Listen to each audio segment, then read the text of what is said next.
Good evening. Welcome to the SCI-Arc Wednesday night lecture series on Monday night.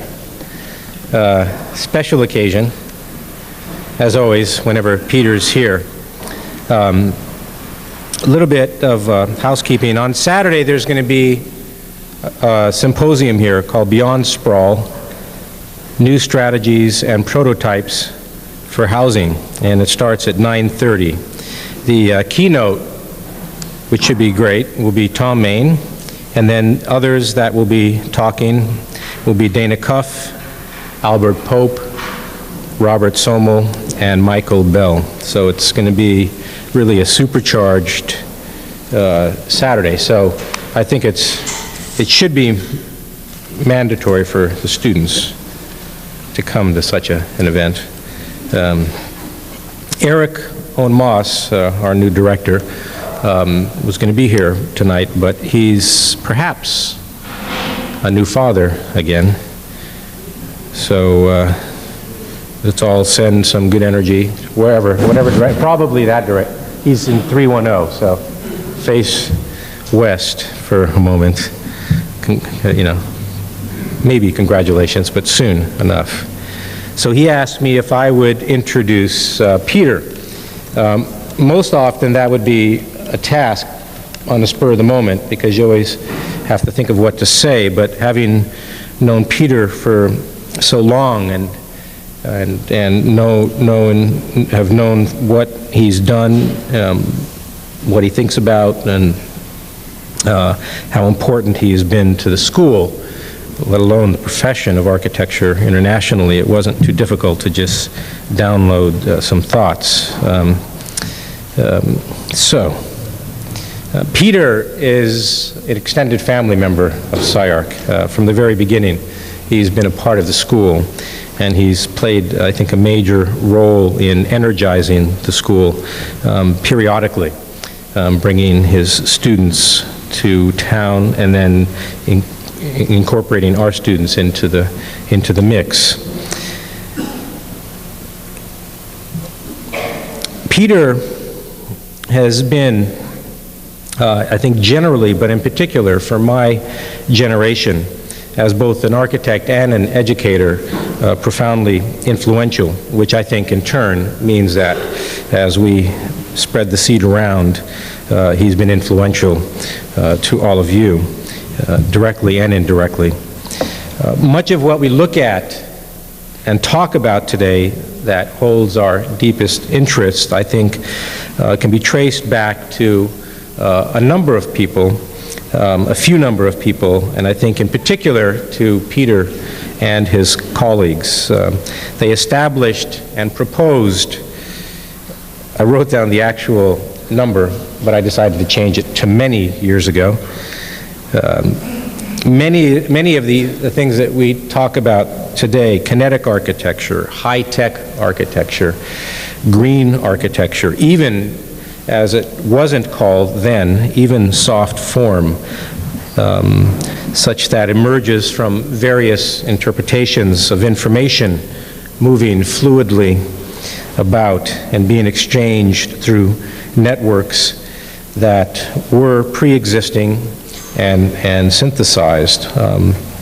Much of those initial thoughts, I believe, came from Peter and his friends at the time called Archigram, and Peter still continues to talk about a broad range of issues still related to these particular topics and approaches. He's still a visionary. Another thing that had immense influence on all of us is to see someone with great imagination and skill produce drawings that I think still to this day are some of the strongest drawings of 20th century architecture. And it legitimized for us and for, I think, the generations after us, the significance of drawing, that idea that drawings weren't merely a product of buildings. They weren't just an index of building. They were really a way of exploring ideas. And I think that was sort of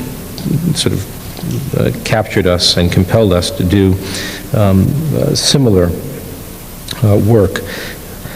In the 50s and early 60s, performance art emerged Some of the most important of that work was called happenings. They were a radical means of redefining human relationships through artistic means.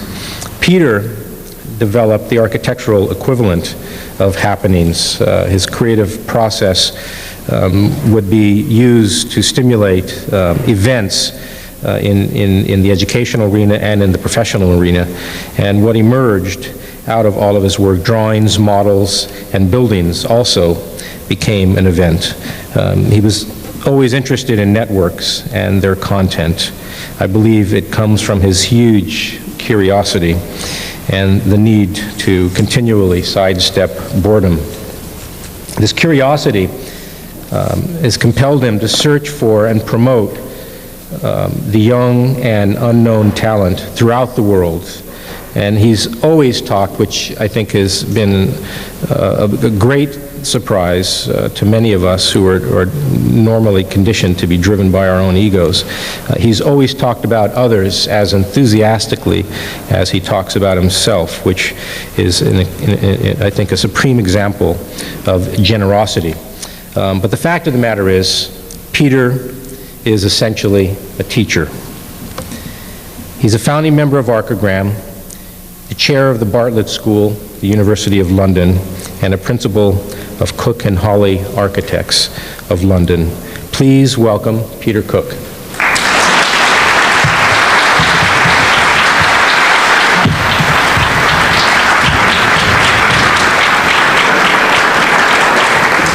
Well, Michael has said it all, really. I feel always that there are two schools of architecture in the United States, one on each side, which I find are like, as he put it, extended family.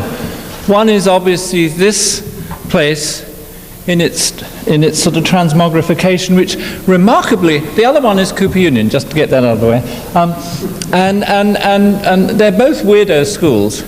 And as the world gets more ordinary, they become even more special. And I took upon myself the task 12 years ago of trying to make a very old, stuffy university school into a weirdo school too. I don't know how far we've succeeded, and there are a few people in the front here who would probably give you the lowdown on that, one way or the other. But what was remarkable coming in here this evening by a door which led nowhere, or led endlessly, was that this room is almost exactly, or feels at first almost exactly, like the room in Beethovenstrasse, which I thought was extraordinary. That's amazing, if you can take a completely different building and bring yourself with it. And I thought that, and since I'm going to be talking about sort of the middle third of this evening, is actually about student work. I think and I felt I wanted to talk about student work this evening because SCI-Arc is almost like a symbol of itself. It's known throughout the world as something a bit strange and something that acts in contradistinction to all those very pleased with themselves institutions. And God help you if you ever become institutionalized. There have been moments, perhaps in the moderately recent past, when there were hints of SCI-Arc becoming, institutionalized, and please don't. Please be quirky and hot and cold and in funny buildings that shouldn't be used for architecture schools and all the rest of it, and not become too correct. Please, and please keep asking me as part of that. I feel like some sort of dog that's occasionally sort of let in and given a plate of soup and sent on its way. And that's all right. Things are still all right. The dog still comes. And another thing I have to say is that I apologize to actually rather frighteningly large number of people in the audience who've heard me before and have probably seen some of these slides before. And one of your most beautiful, charming and talented came up to me just at the beginning and said, "Are you going to show that yellow thing again?" And I said, "Oh my God, yes I am." And she said, "I think I've seen it 6 times. And I will try to say something different about it this evening, that being the way of getting out of that one. And yes, this American term educator, which we don't use educator, which we don't use in England. We say sort of architect or teacher or that guy down. The idea of being an educator, I've just been in Portland, Oregon, to a conference of young architectural educators, all of them very politically correctly balanced, very gender numerically balanced, very well researched. All their papers were available for publication before the conference began, all extremely concerned with what they were doing and their students, and it was all lovely. It was all a bit dull. And I think that therefore this term educator, as associated with that which I arrogantly perceive to be dull, raises all sorts of terrible issues. I like the fact that you, like the snail, you carry your house on your back, you bring your hall, this same room with you into the most unlikely place, that you carry the spirit of SCI-Arc into a very weird and different piece of city. And I hope that we too are both not parodies of ourselves, but are parodies of ourselves. If the Archigram tradition, we are accused at the moment, Colin Fournier and I, of building the first proper Archigram building. Although it can be said that perhaps Ron Heron's, the late Ron Heron's Interior for Imagination was actually the first Archigram building. But we have been, the Blue Bubble, which you will see at the end of the lecture in Graz, which is now under construction, is of course very conveniently for the architectural historian seen as the completion of the loop, that one talked about such things way back then, went off and became an educator and did lots of other things that didn't look like that. And then finally, just to make it all nice and hunky-dory, yes, there we are, we were what we said we were, there is this thing that looks like an Archigram building. SCI-Arc returns to its roots. It started off in some funny old place in the wrong end of, what was then the wrong end of town, has gone through all sorts of other transmogrifications, and returns to being a parody of itself. And I think that therefore, just to start on an awkward note, in a sense one has to be able to pass through the difficult periods and return to look at the things that you did believe in before, not necessarily doing them the same way, but being prepared to, if to do the opposite would be perverse and unnecessary. In other words, I think one has to, just as one tries to with the students and friends, the students who subsequently become your wives, your social acquaintances and all the rest, that they also have a constant cyclic activity. I think the whole thing is essentially cyclic and can, as usual, be seen from many different dimensions. Another thing which I found myself saying of late is how important Los Angeles is to Archigram and what came after it. And each group of postgraduate students that I bring from London I think probably understand me better after they've actually been with me to LA, because LA is usefully silly in the same way that the sort of architecture that I like and I do, I hope is usefully silly. But, and I'm starting off with another wing, I have just finished doing a book for Mr. Monticelli. And at the time of the Frankfurt Book Fair last October, I decided to exhibit that book. I was offered a place called the Porticus, which has hitherto been an art gallery for artists, no architects, first architect there. And I thought, right, I will do the thing that I've always been rather critical of. I will actually just deal in texts. Just text. I've always been very waspish about the overimportance of texts to architectural discussion, particularly in the United States in the last 15 or so years. But no, I'll play their game. I will just discuss what I do in terms of texts. God help us, it'll even be black and white. And they will come and they will see that, yes, I can be very calm, very reasonable. There will be the book, there will be the text, the white room, all is well with the world. A few of my friends might say, oh dear, what's happened to poor old Peacock? He's lost his balls, he's gone all in. But never mind, let's see what happens if I do. Bugger that, of course I didn't. As soon as you go up on the platform, you see I'm as jolly as usual. Yeah. Verbal diarrhea, my God. So, it's all right. The other funny thing I discovered the other day, I was in Madrid the other day, and I was introduced to an artist from, of all places, France, who is doing, of all things, a plug-in city. And I will meet him again in all places as Berlin. But there is, again, this cyclic thing. And he calls it plug-in city. I mean, he acknowledges that there was another plug-in city. He makes money out of it, which is more than I did. And there it is, you know. The French view of plug-in city as a déjà vu view, and beautifully, elegantly collaged, and there we are. So, full cycle again. Whether he's really interested in the actual dynamics, I think what's, to me now, as an art historian of my own work, what's more interesting about the plug-in city than whether it's sort of certain types of bits and pieces, is actually this attempt to somehow capture dynamic, which is something which now with equipment and computers and so on, you can actually make the dynamic appear to happen because you can animate and so on and so forth. But this notion that not only do we get the return to points before, but then move to points beyond and sideways, I think is the essential of a non-static architecture.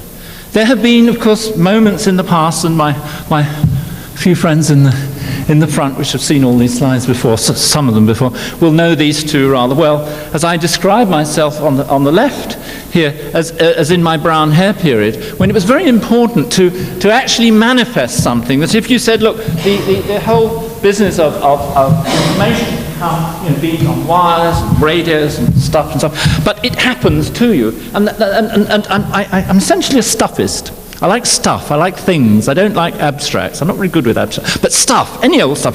You know, if I said this is now the informational head top, it was really on the same level as these 4 pairs of sunglasses glued together with a bit of string coming outside. Like, if it's actually there, you know it, and I mean, in the Bartlett, we're always having these lovely juries. Somebody comes with a machine, and the tutor says, well, I think it was working last Thursday. Well, have it working again by Monday. But you're on the crit on Friday, so you... And if you're very sourpuss, you say, we want to see that it is making the working. But it's never going to work, really. But it might. Maybe it really was working last Thursday or Tuesday. Maybe it really will work on Monday and it'll blow up. And that's the important thing, to keep to keep the energy going, to keep the body moving. So it was important to make the thing on your head. Just as important to do that, because it was better than saying, the proposition is that perhaps there can be networkings of information, but the proposition is perhaps, with certain apparatus, and the proposition is that, and then read all about. No, let's have this silly thing. You'll go away remembering it. One of the best guys we have around about at the moment, who is a PhD student also teaching, was a guy who in his first project, when he arrived, stuck animals on his head. He stuck a group of toy animals. He shaved his head bald. He then put some Velcro on that head and put these animals on the Velcro. And this poor man is now extending the same project as a PhD thesis. All right, great. You see, it's important. The animals didn't smell. They didn't fart or do anything. They just sat on his head. But that's all right. In the same way, I mean, I realise that it's bringing coals to Newcastle, because in fact you have lots, or you used to, in the days when Rainer Banham lived and Archigram existed and all came to LA, we used to rush around in small Volkswagens chasing for things that look rather like the thing on the right, which of course is from Blackpool, England, only with the local overtone that, of course, it's more cultural than you think. It was at the time when we were chasing around looking at plastic plastic buildings. Anything that was plastic would do. You know, this bottle would have been marvellous in it. But anything, the notion that plastic, not even the steel house, not even the Buxman house, not even the Bucky, but plastic, because it was like, just like we've been with Greg Lynn this afternoon, just like he likes stuff that goes, you know, we didn't know how to do it like that. I mean, but we liked anything that was, you know, that actually could do that with. And so in Blackpool one went mad. There was this thing which was not only just a plastic capsule, but it was a replica of the thing that in cheap English cafes you get on the table that contains ketchup, tomato ketchup, and you go and the ketchup comes out. Except that this one was yellow. Ooh. And was selling candy floss. Ooh. There's subject for a doctoral thesis there. Why was it yellow, but was not illustrating the tomato, sorry by translation, but the ketchup. And so one then, of course, has not only held with these things, but also on things that are much more, I think, the vocabulary of architecture has consistently interested me. The actual vocabulary, the vocabulary choice available. And many of the projects, just for those who haven't seen my stuff before, you know, one passed through a whole lot of exercises, pre-plug-in city exercises such as this on the left, which are also to do, I suppose, let's be very old-fashioned, to do with composition. Actually to do with the notion that you can scatter certain elements up into the sky and you can actually connect them, not just straightforwardly but diagonally, and catch them back, almost like a collage. Or one can actually deal with cosmeticry. One thing I think is very important is a phrase that we used to use during the period of the existence of the Archigram group was a phrase when we'd say, this'll upset them. We always knew who the them were. We would never spell out who the them were. We all knew who this'll upset them. And I have to admit that the drawing on the right was done in a certain level of anger with a certain wing of the English scene, which is into sort of Harris tweed jackets, brown rice, sandals, and natural materials. I'm not very big on natural materials. Sorry about that, but I don't really. And so I wanted to do something that was artificial. It was like a tart, a 18th century tart face, which in the Restoration comedy, you know, the coquette would always take a piece of whatever it was and plant a beauty spot on the cheek, that the rest of the cheek would appear to be the more beautiful. And I borrowed simply from that. I said, this is going to be extremely artificial. Chemical materials, no fucking nature. Naughty beauty spots. And Raymond Abraham, who the odd person might know of, saw this drawing and said, if you were Austrian, it would be destroyed by the vegetation. But I said, I'm not bloody Austrian. It's not going to be destroyed by the vegetation. It's going to be jolly. I come from the seaside, and I think that was another reason why I took to Los Angeles immediately, because in fact there's a lot of seaside, not only the sea, but actually the notion of ramshackleness, the notion of things that are hanging out, let's see what happens, and loose fit, and made Plug-in City what it was, because in the North European seaside town, of course, the town metamorphoses as it has to absorb more people, you know, early in the season, this sort of stuff is hanging, all folded up, old tarpaulins are hanging, and bits of wire, electrics don't work, and then something comes up. Gets the electric work, gradually, the notion of the expanding, contracting place, thing, building, whatever, is a reality. And the people start arriving, and the town trebles in size, and the buildings stretch out, and they're made of God knows what. And then, at the end of the season, they roll back in, the lights don't work anymore, the paint's starting to peel. And in a way, that was the basis of the vocabulary of such things as I was doing at that time.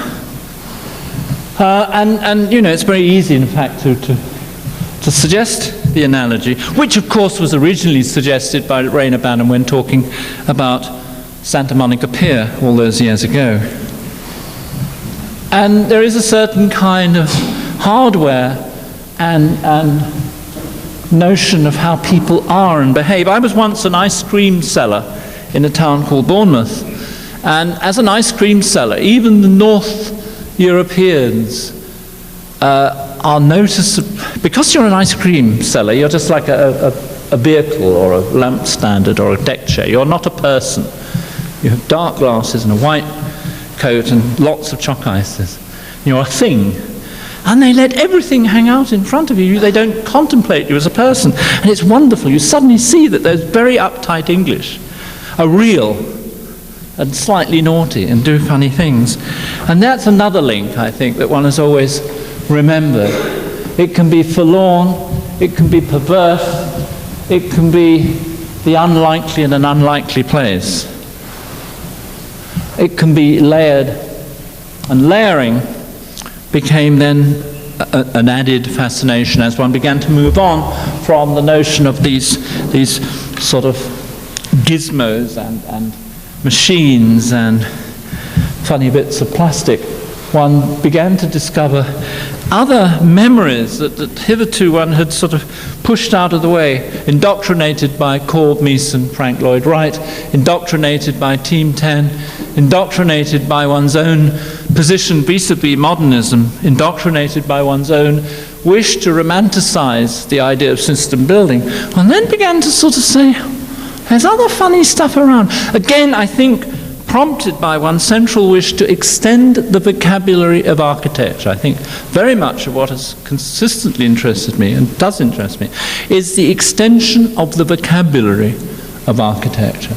And one direction of that extension seemed to be the notion of taking the landscape and saying there are certain aspects of our inherited landscape which are highly architectonic, or could be.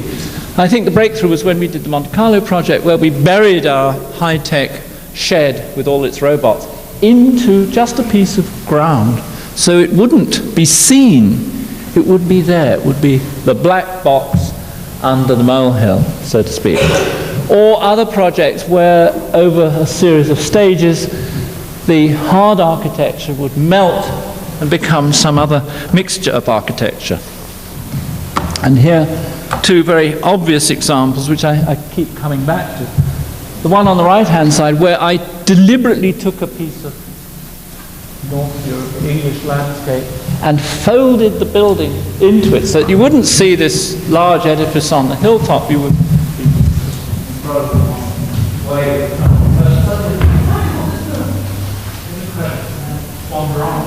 And I'm very fond of speculating about our inherited landscape, not as God left it by any means, infested by battles and wicked clerics and mad cows and harsh winds and sensible cows and nice people and silly sons of silly sons and hard winters and more battles and good summers, and the layering of trees and ditches, sometimes purposefully and sometimes by accident. So many layers, centuries and centuries of layering, that make it for me much, in a way, a much more fascinating minefield of information than some piece of urban design where somebody laid a road and somebody brought a railway and somebody built a palace, and there you go, it's fairly obvious what was going on. No, we have no way of knowing. It's like some cocked up battle diagram where you have no idea of all the layers. So circumstance and accident and all these things are layered one over the other. And I think if one can start to contemplate and try and even analyze that, it is tremendous ammunition for the notion that architecture too can be this mixture of layers and layers and layers, some of which are accidental. We are not using this room for the purpose for which it was built.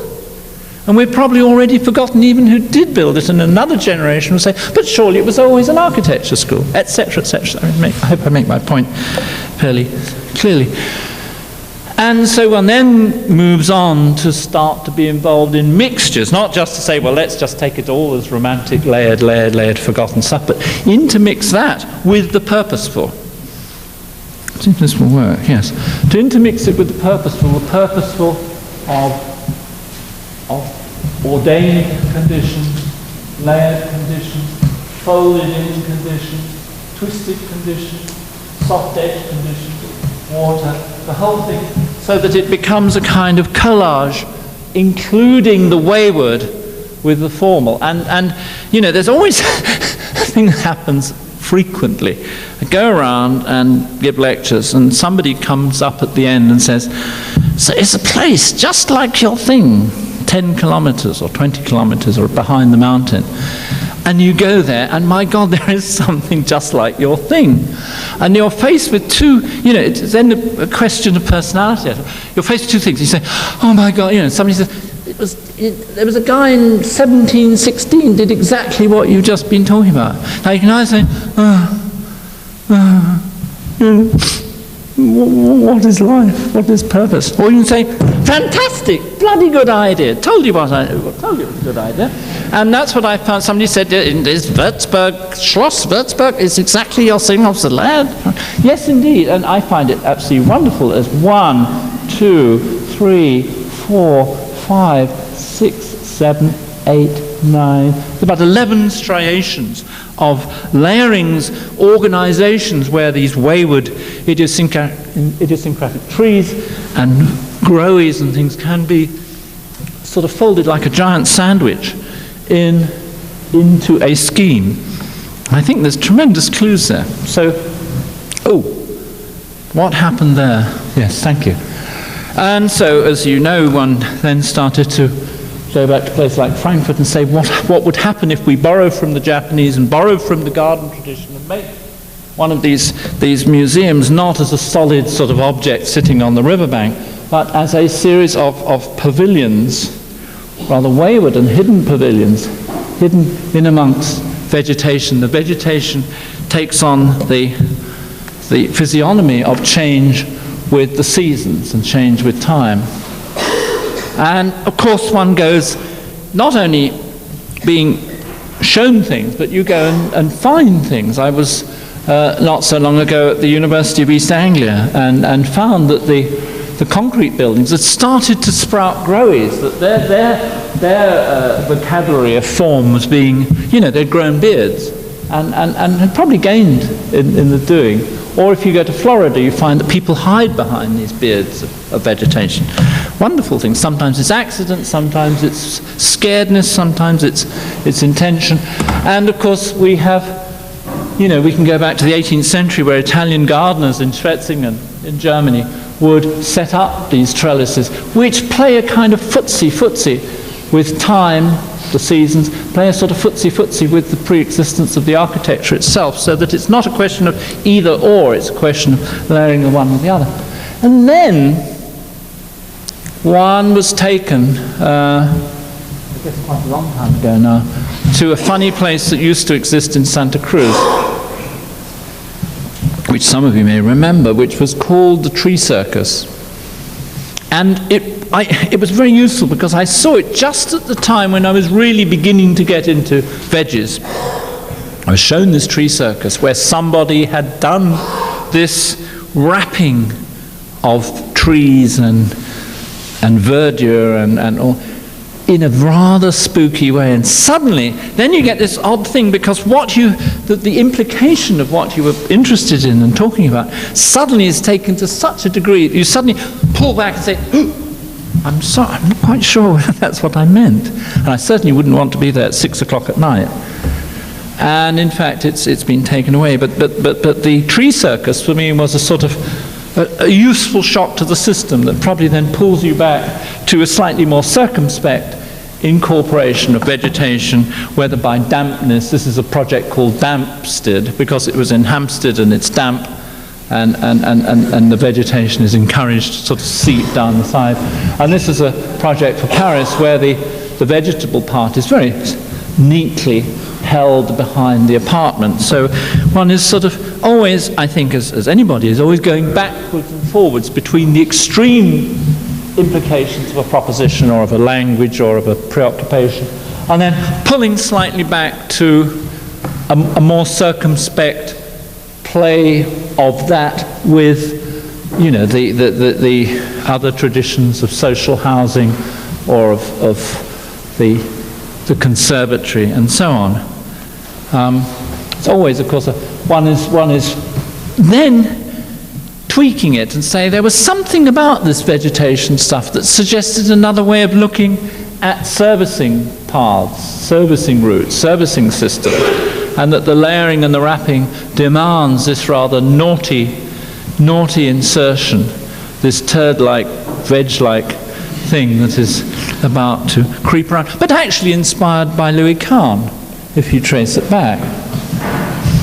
And then, more recently, I actually structured a little old house around the notion of the incorporation of vegetation together with other artifacts, of course coming, in a way, looping slightly back to interest in appliances, facilities, network systems, wiring, hi-fi, smellies, growies, together, so that as one moved from stage one of the veg house, where it's quite simple, a triangular space with a skin round it, a large power plant, car park, bedrooms, etc. It's a section. Stage two, where the armatures set up for growth start to actually encourage that growth, and the kitchen starts to find itself in amongst the tree, and the power pack starts to get smaller. Stages 3 and 4, where this definitely starts moving, and some old English words like dell and arbour and glade start to remind one of that atmosphere which perhaps the Victorians understood and we slightly lost. Power plant getting smaller and smaller progressively, the number of variables increasing, but the hybrid between electronics, electrics, growies, edibles, prop your bum upables, starts to fold in amongst itself. And so by the time you get to stage 4, the apparent form is quite complex, but it's simply the system playing itself further and further between the one with the other. And a funny thing happened. I finished the scheme, made the model, sent it off, whatever. Didn't do anything with it for about 4 years, and then last year for the Orleans exhibition of Archilab, I thought, wait a minute, I'm going to use the veg house, and I've had some more thoughts. I've never done that before. Never finished something for 4 years and then come back to it. It's a funny one. And it's an interesting case as me, because the problem is, being an academic, you also are always sort of acting as an art historian to your own work. And I thought, well, art historian, historically, what has happened in those 4 years? Is it the same? Is it a continuity? And Yael, my wife, who's also an architect, says, actually, it's different. There were, in her view, considerable shifts of mannerism and taste and so on between what happened to stage 4 and what starts happening in stages 5 and 6. But in theory, anyhow, it is a continuation of the same story, and it gets more and more intense, also gets more and more friendly, and then ends up pretty loopily. I've done, I suppose about every 2 years I do a sort of metamorphic project, and they always have this sort of pattern where you can see about 3 stages ahead, and when you get, or 2 stages ahead, and when you get up to the 2 stages, you can see another stage ahead, and it starts growing itself. But there's always a moment when I say, bloody hell, I'll stop, because I don't know, can't see where it's tying itself up in knots. The model, of course, pulls it back into touch, because I was too lazy to make 6 models, and there's only 1 model, and the model is at stage 2, and it still looks sort of reasonable at stage 2, I suppose. And if there is to be a veg house, what about a veg village? What about if there were several of these simple enclosures at the first instance, and some waterways and paths, and that they start to sprout additions, and they start to sprout conditions which can grow. Hydroponics can weave walls into skins, and skins into veg, and so on and so forth. And that's as far as it has gone.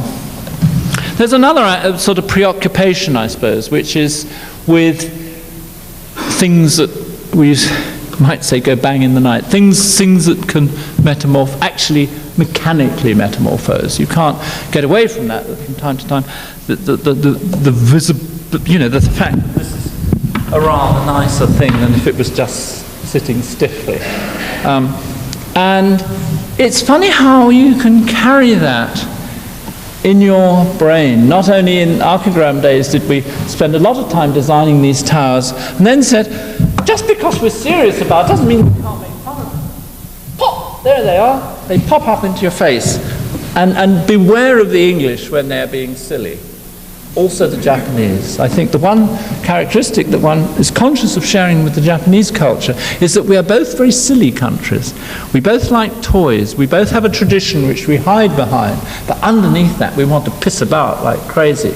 And we drive on the left and it's damp and it's an island moored off the mainland where we deliberately choose to distort and ignore the more boring aspects of the mainland culture. But I digress. Here's a silly thing from Archigram days that was able to... Oh, can we have this one as well, please? Is there somebody? Oh, thank you very much. And here's a very sensible little thing that we did in Frankfurt, Christine and I, for a canteen. And so that's rather silly on the right. That's rather sensible. Well, not really, because that's one wanted to always do a building that would jump to respond, and it jumps to respond to the warm weather. You pop! The village would have gone a bigger pop, but one hadn't lost it. I now move into the middle section, which is about pedagogy, or being the educator, as is described, and I was fascinated coming by just in here, watching a crit, which looked in the great tradition of crits, and the fact that, to my mind, and there's actually your own Dagmarita, I do believe, the various Hawley, Vesely, Price, Koenig, and other people. Vesely again, Price again. This is a room in London, this is a room in Frankfurt, but you notice the same string quartet is brought in to play its Beethoven program. And I think a key thing about the whole business has to be enthusiasm. God help us, SCI-Arc must remain and retain its enthusiasm. It must regenerate, it must rebreed its enthusiasm. It's got to go on being a naughty school. It mustn't just be a sort of correct school. I don't want you to lose your accreditation, but go as near as you dare. And another thing that has interested me, along with the business of teaching and academic institutions, is of course the nature of certain places where there has been, as Peter Eisen would call it, a scene. This is an old diagram taken from a magazine about Tokyo about 10 years ago or so. At certain periods of its existence, Tokyo has happened to have a particular configuration of talented people who, in a way, got off on each other, were very aware of each other's existence, very aware of both a rivalry and a sort of camaraderie. I think you in Los Angeles have had that from time to time. I think we in London have had that from time to time. And it is also something which schools should use. Quite frankly, it is a commodity. The notion of the scene that can be used towards itself is very, very important. And I do recommend that in SCI-Arc you maintain that very special role that you have vis-a-vis the city, or vis-a-vis the family of architecture, just as it was made possible for me to do certain things to what had been a dreary old school, because I was in a city that had a certain family that you could bleed off. And I think it's very important, maybe making this remark more to some of the people sitting nearer the front than near the back. And then one goes through pushing people towards not being scared by their imagination. And it doesn't do them any harm. This guy who did that project when he was one of my students in Frankfurt has become one of Germany's most successful middle generation architects. In fact, Till Schneider of Schneider Schumacher, who now do a lot of very sensible buildings. But he cut his teeth by doing silly buildings. Or a lady from the Bartlett who took her body and blinkered her eyes, took her drawing abilities and crawled all over Snowdonia, the mountains, trying to discover the meaning of ground and, oh, sorry, I'm pushing the wrong thing, ground and space. The same Dagmar Richter, who you know of as a tough old boot of a teacher, is here a very imaginative student when I set a project which was merely to take any piece of music that you might want to choose, stick it on your head for 2 weeks, and make an architecture directly from it. Directly from it. No intervention of mannerism or style. Just make the architecture come directly from the piece. And she probably did the most brilliant of all the, I think, 200 projects that came out of the fact that I repeated the project in many different places, at summer academies and schools. And Dagmar's one was always a definitive, brilliant, original piece of architecture, without the use of a computer. It's all made of plastic. And drawing, I think, is a tradition which I hope, are not in danger of losing. I think there's certain atmospherics that can be created by drawing, which go far beyond the question of surface, or the question of position, or the question of system. Surface, position, system, validity are fine. But when we come into a place, I think we also, if we have any wits about us, we remember the atmosphere. This room may not actually be the same size or the same color as your previous one in Beethoven Street, but it has the feel of being the same, has the atmosphere of being the same. It's a theatric issue, it's a sniff in the air, which I think can often matter just as much or more than the question of whether things are in a certain position or represent a certain language. We have students, of course, that take this to straightforward ends.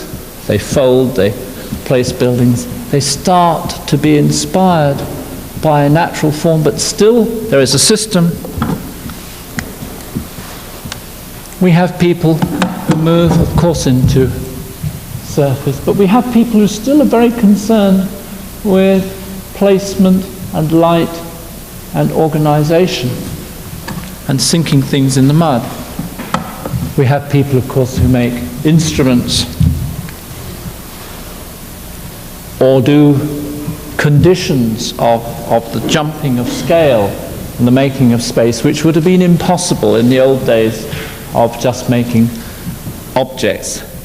Not everything can be stuff that can be glued to the head with 4 pairs of sunglasses anymore.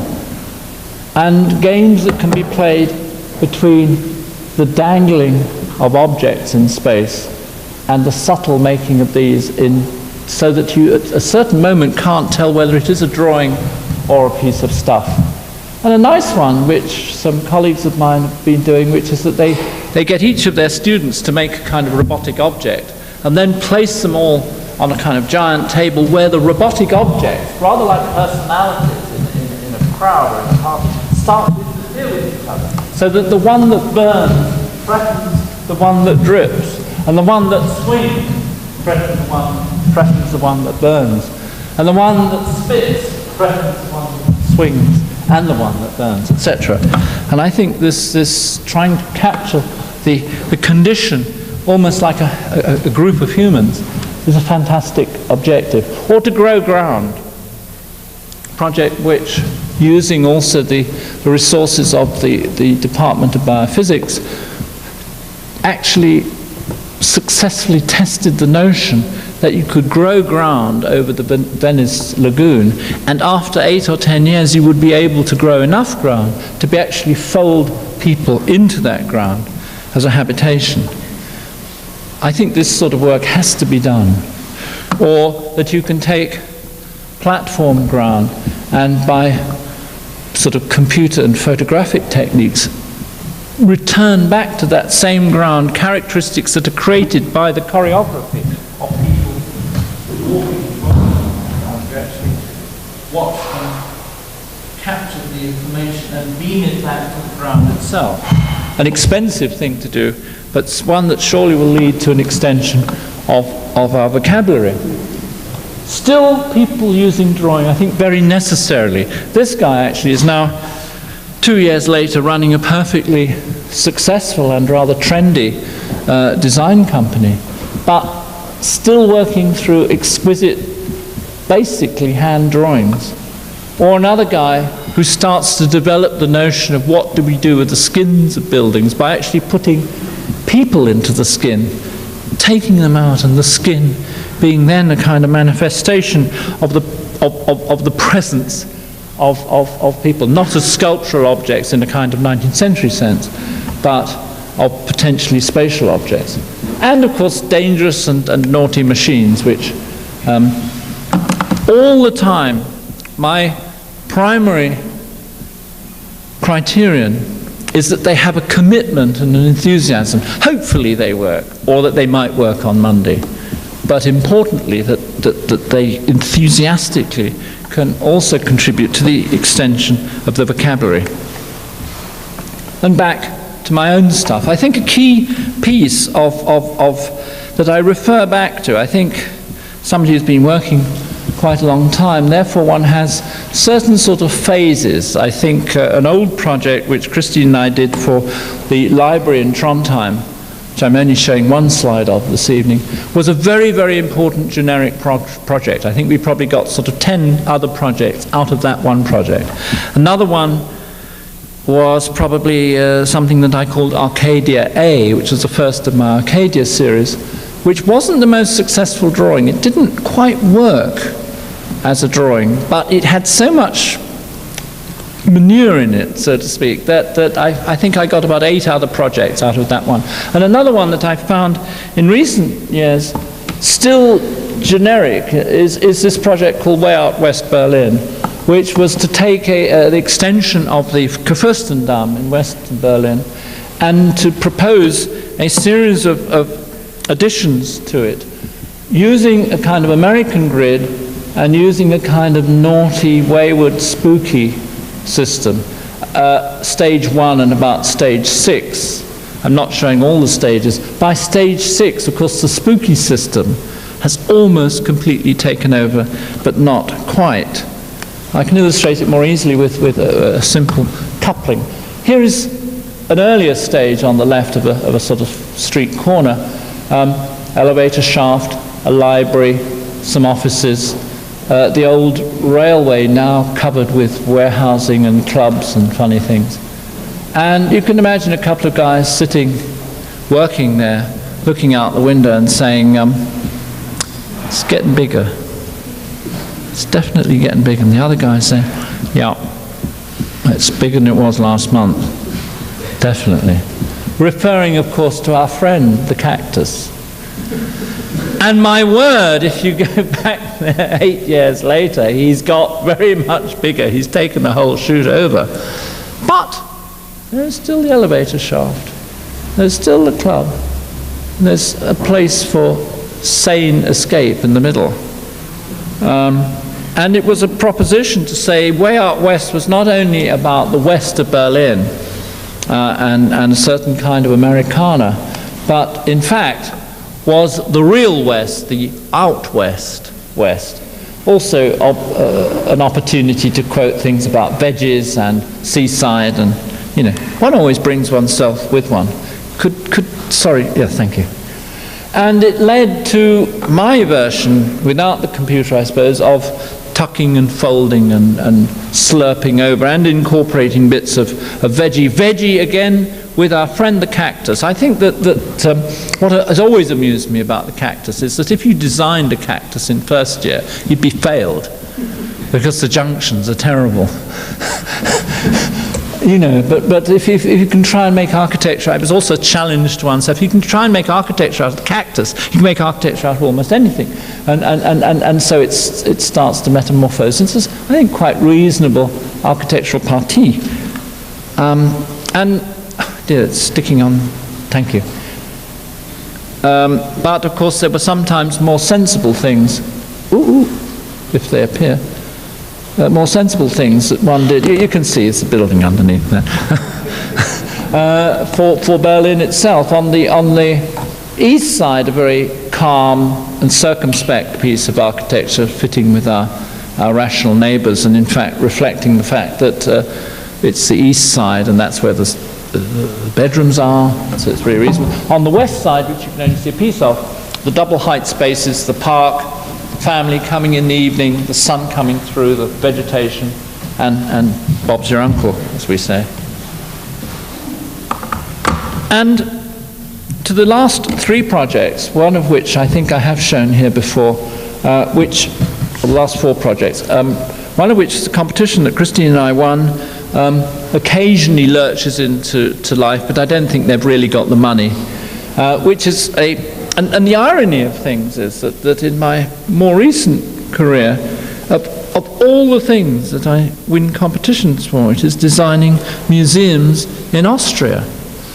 Of all things. But you don't say no. And here's a funny place. It's called Bad Deutsches Altenburg. It's nearly to Bratislava on the Danube, but still in Austria. It is 3 miles from Wolf Brix's birthplace. There we are. That's nailed it. That's where Wolfie really comes from. He's a sort of Los Angelino Viennese, but really comes from there. Don't tell him I told you so publicly. And the next village is Bad Deutsches Altenburg, and it's the site of Carnuntum, the Roman city. We won the competition for the extension of the Museum of Roman Remains. Our site for the museum piece was there, and we proposed a simple shed with a garden that would be infested by all these pieces of apparatus. In other words, a boardwalk. It's doing it consistently now. A boardwalk with exhibition sort of cases thrust out into the landscape. And we were asked to do 3 other pieces of building. An open-air theatre, a belvedere, and off the diagram, a pavilion.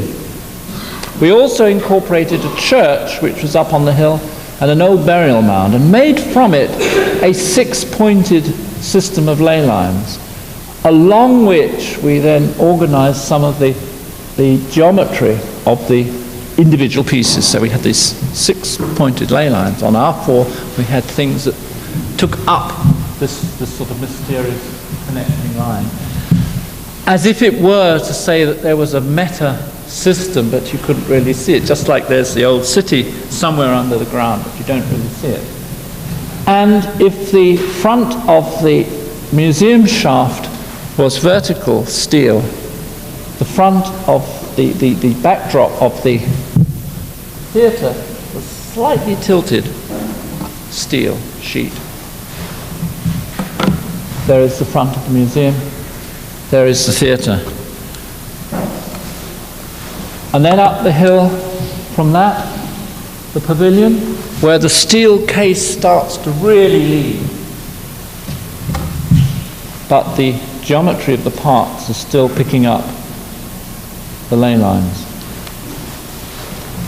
And then connecting to the church, picking up that as a point on the system.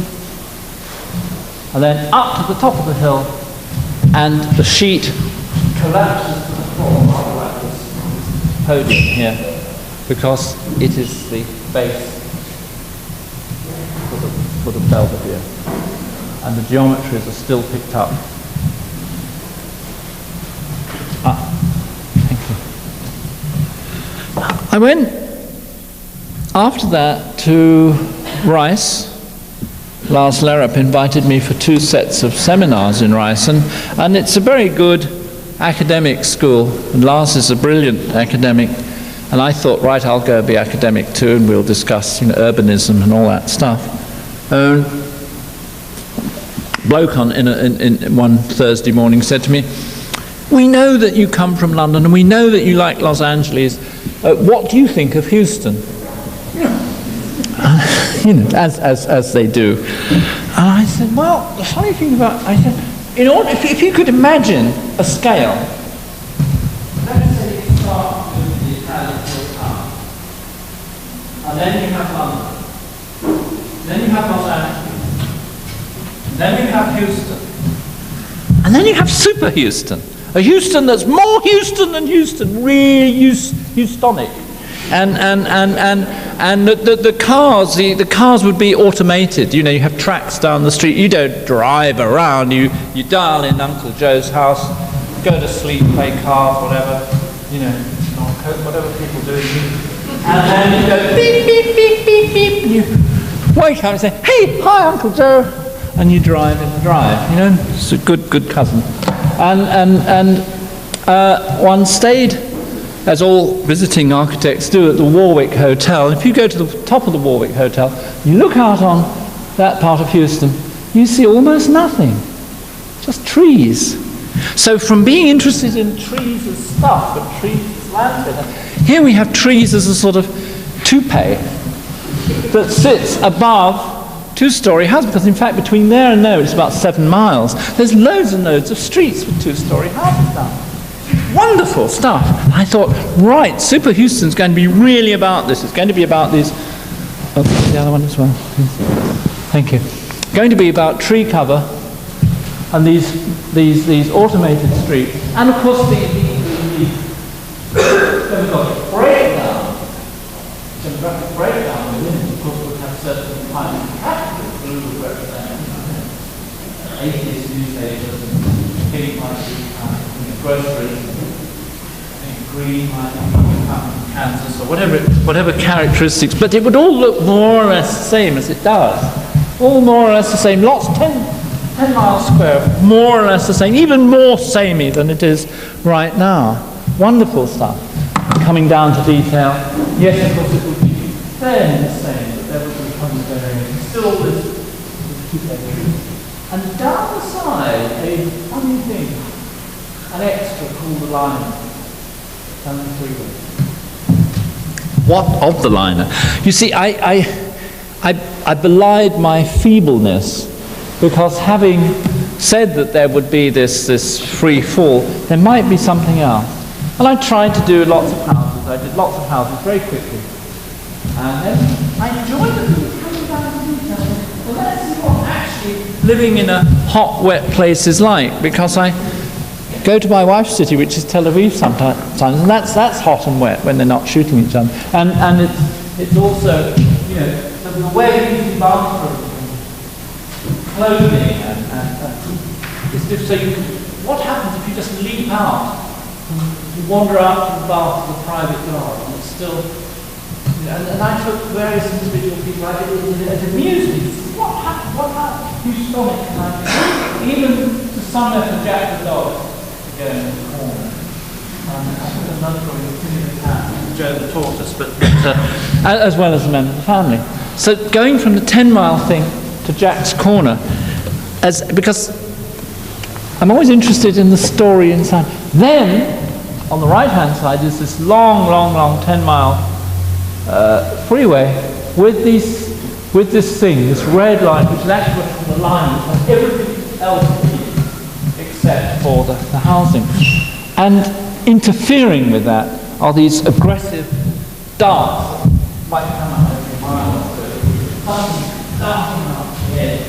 Sometimes just a billboard, sometimes a container, sometimes, God help us, a building. Articulating that otherwise even unarticulated general purpose stuff. So of course, though I had originally attempted to take myself away from that very iconographic, romantic, particularized collection of vocabulary that I call the architecture that I grew up with, and make something bland. I couldn't hold on to that blandness beyond a certain point. I admit my frailty, that in the liner on the right-hand side, then, in a sense, particularization returned, even if it was a sort of symbolic particularization, saying, here's a blue village that darts out in one way, and here's a yellow village that darts out in another way, and there's a red village which makes another kind of interference. They appear to be the same, but they are making different kinds of rhetoric. So in a sense it becomes an exercise in urban articulation. It was also what I re-quoted in that funny exhibition I started off with. If you notice, the texts were on these dart-shaped objects, so it was secretly a sort of quotation of Houston. Caught by my own petard, because even more recently, I, together with a close friend, Salvador Arroyo, and his wife Eva Hurtado, we have been commissioned to do the master plan for a town in Spain, the extension of a town in Spain. And recently we heard that this has been accepted, and we are now proceeding with the next 4-year part of the project, which will lead to a bit of building as well as us supervising the implementation of the master plan. I have never been trained as an urban designer. I was of the generation that had old German expatriate planners giving us the doctrines of the 1920s and 30s, but I haven't had planning training. I love doing urban design, though. I think it's just that a whole generation of planners has got in the way. But I digress. So that suddenly one was faced with something very weird. 3 kilometers by 1 kilometer of absolutely flat, dull mud. 3 kilometers, I think, 17 feet, about 6 houses, a couple of ditches, 2 meters chain with pipe. Not even worth taking a photograph of, because it's just sort of flat mud. Sort of vague in some imagery at the distance somewhere, 20 minutes away. And so what we have had to do is this bizarre piece of fruitery. We have had to create a landscape in order to create the place, in order to create the house. Also, a very interesting, weird that we mustn't make anything that's more than 4 floors high. If you draw, whether with your foot or with a computer, a 3-kilometer elevation, and you put 4 floors on it, it looks like a temple. It looks like the line's gone slightly wrong. And we thought, shit, what are we going to do about that? We then maneuvered. We then said, well, anyhow, we're going to have to make an artificial landscape. Made an artificial hill, pull it up, mud up by about 3.5 floors. We have made some other bits. A long piece of artificial hill. Long piece of artificial hill that goes down a little hill head, which is where it's got the crockets, and another bit of hill go around. And therefore forming a kind of romantic invention of these fillets. Here, the long hill there. Then contriving to use the golf club, there has to be as a main sort of open space within the system. The existing town is in the moment further here. This has to carry more than 20,000 people at the college and offices, hotels, clubs, etc. And we have been, so what we did, we said, right, do you mind if we put some buildings up on lake? Interesting, they didn't mind that. So we've got the artificial hill, we've got some legs, we can pull the 4 floors up, And latterly, one has even then been playing with the notion of things that are on the building which aren't really buildings. Largely borrowed from Japan, the notion of tennis courts on the roof, golf nets on the roof, things that you can climb on the roof. Anything to get something that's something. And we seem to be getting away with it so far. And so here we have in detail some of the test sections of these buildings on legs, the buildings up on little platforms, the artificial hills, the edge strip housing, which I suppose, if we're honest, is very much inspired by the sorts of things that the Smithsons did way back. And then the little clusters. And a whole lot of things about getting wet things and veggie things and crawly things to happen across. And one is quite consciously trying to avoid that Madrid block architect. I mean, a lot of buildings in Madrid, elegant though they are, very sort of blocky. They're kind of rather like Spanish platform-heeled shoes.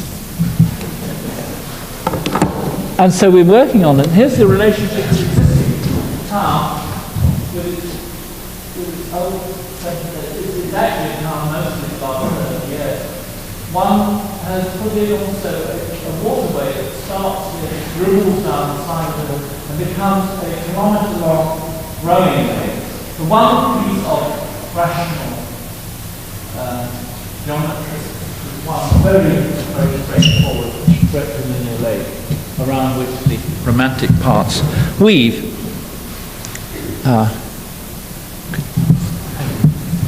And there is what I refer to at the moment as the Acropolis beginning to develop, beginning to look at the idea of tennis courts on the river, pools that trickle underneath them, and the boardwalk, a very interesting side background, LA background, boardwalk, city buildings will tuck themselves into more uncity buildings, dribbling down into golf courses. It's funny, 7 years of expensive architectural education means extremely difficult even to delineate city buildings. You're trained to do things that are consistent, that are proper, that are good, thank you. And of course one requotes oneself and comes back to looking at the idea of buildings. Not in a damp, this was damp for a damp place, this is undamp for a dry place, of course. And finally, a completely different situation. It's quite interesting to have these two major projects on the go at the same time. The one on a sort of tabula rasa condition where you have to invent everything and you use all your old sort of romantic instincts to piss around with it. The other way, you're given so much context. You know, Graz, this city which appears and purports to be a balanced out Baroque city, an intact Baroque city.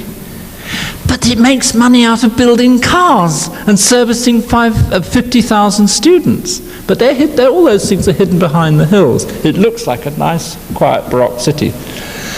And it has a sort of cuckoo clock castle on one side of the river and our site on the other side of the river, which has to sit in behind this building, which was it's called the Eisener's house, the metal house, the iron house, the oldest cast iron building in southern Austria, except that the bits were made in Manchester, but we don't like to talk about that. And as we start picking away at it, the bloody thing starts collapsing. So at great expense and loss of life, we've had to prop it up, but I come to that in a moment. I think we won the competition on the relative simplicity of the project. There is the ground condition is some existing buildings, crappy, but existing, that have to be kept. The Eisener's house, which has to be kept, except you have to rebuild it. The river down this side. And so the site is that shape. It is for a modern art museum in two main parts. One, a sort of black box gallery, which is for electric and electronic art, for which the Austrians are very famous. And on the top floor, the general kind of Kunsthalle gallery. In plan, things called kangaroo pocket, which is where we keep all those sort of ancillaries. And we simply took the site and proposed a skin that you wrap around the site. You have this space and you go with the thing, and there you are, you have built. And in addition to the skin is the pin. A hairpin travelator that goes up from ground into the black box, up back into the white box. That's it. We call it skin and pin because that's what it is. There's the pin coming up in section, pin, return, and there's the skin with these notches at the top that bring in natural light. An initial kind of section. Up the section that we have, and a more recent rendition of the corner building the skin runs around and the pin just see behind there. Early models, and actually the guy that did the project with the bodies going into the latex was one of the people working on the project, Kunsthaus Graz, and he developed some models where we were playing with the notion of the tube coming out of the skin.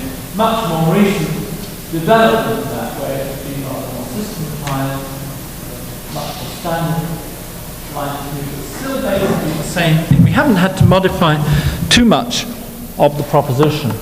The initial model and much more recent workings on it. We're working together with the engineer Klaus Bollinger, who you may know of because he does a lot of work with Wolf Prix, with Himmelblau. And he was actually the engineer that Christine and I worked with for the flip-flap roof, so he's an ideal partner on this project. And studies, early drawing that I made, of the notion that the skin itself should not just be a sort of shiny thing, but should have varying degrees of translucency and transparency. Borrowing from Pascal, where it goes from solid, less solid, almost transparent. Getting this across to the people who are constantly looking over the scheme and trying to cut costs is very difficult. So they always say, oh, you've got the shape, you've got your blue bubbles, the hedgehog thing. We say, no, it's not just a question of the shape of the position. I mean, I keep coming back, I think there's a theme, in a sense, to my feeling about much discussion, particularly in juries, of architecture, where we discuss, as I say, surface, position, system, consistency, whereas actually the experience of things is at this moment I'm being affected by the lights that I can see through the clerestory there, being affected by the light I can see coming down for some reason from there. I'm affected by the fact I can occasionally see somebody walking down the side coming out of that lit patch. And it's not just a question of this is a box and the platform in the right place and the sound of the microphone. And that is what one tries to indicate by drawing, by borrowing, and of course an enormous amount of time being spent by 2 or 3 guys down in Graz working on the project. And I think something funny has happened by which 2 slides have gone on here. Yeah. Just a quick reference back to very early work, the project that Christine Hawley and I made for the Trondheim Library, which, as I told you earlier, I think was a very generic project, because even way back then, sort of 20-odd years ago, or 20 years ago, we were interested in the notion of the translucent skin, of the hint of what might be within, but not the extant presentation of what might be in. And I get very irritated sometimes by full frontal architecture, architecture that tells you what its story is. And that's what it is.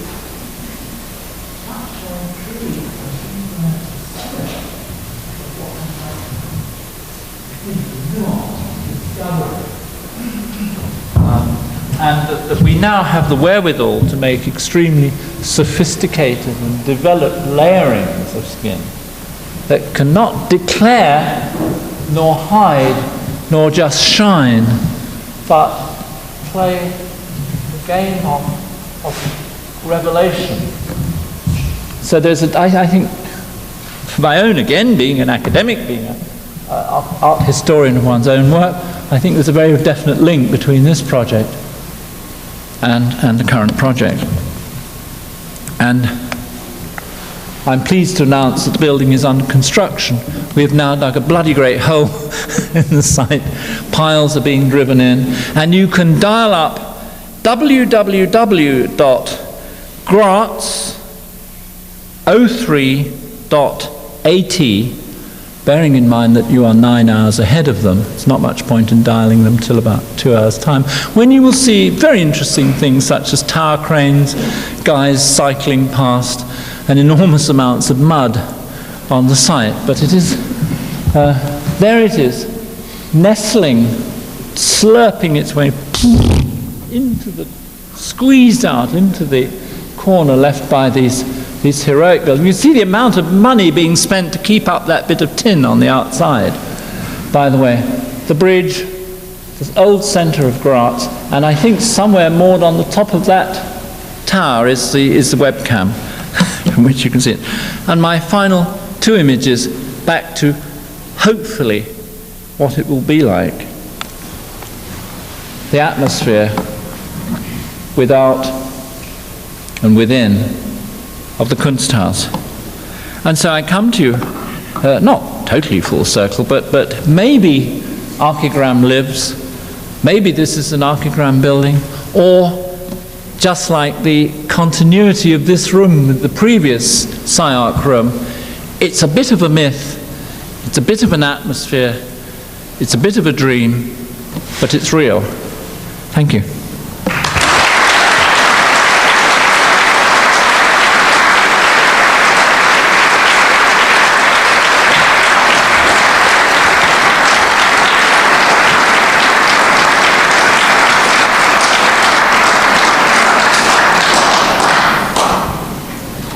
Do you do questions? No?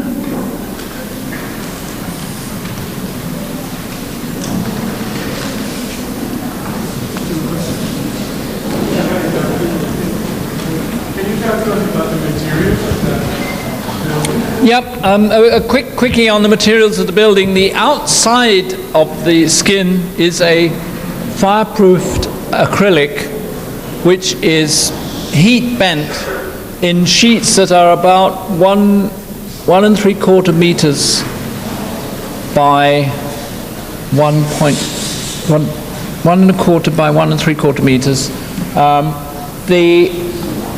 There is then an air gap. There's a gap between each of those sheets, so that it is merely a sheen. It is merely a sort of outer skin.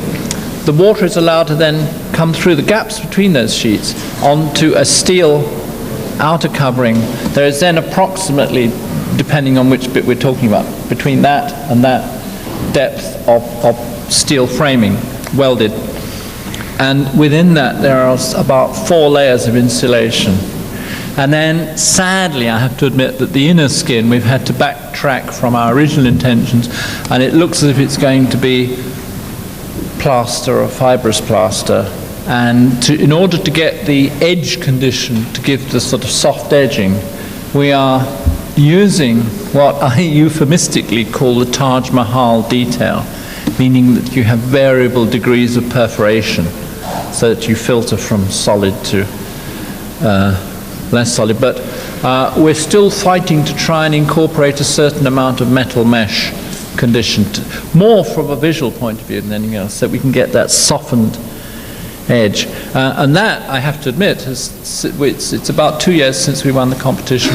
It's about 1.5 years since we started properly working on it down in Graz. And I think we've had about 3 guys, more as an average of 3 guys at any time, working on the skin. I mean, the skin is the thing that, I mean, the rest of it's straightforward. The skin is the thing that everybody gets very nervous about, particularly the guys watching costs. And we're constantly, it's the thing that we've had to work hardest at, not only making it a sort of structurally viable thing, because Klaus and the Bollinger and the guys are great, but more just to try and find as cheap as possible way of doing it. And I think this is an issue which, and one was having conversations about this earlier today with you-know-who, that the business of making skin buildings is lovely, but inherently much more expensive than making chunk buildings. Other questions? Good. Well, it's very nice to be here back again in SCI-Arc, and there we go.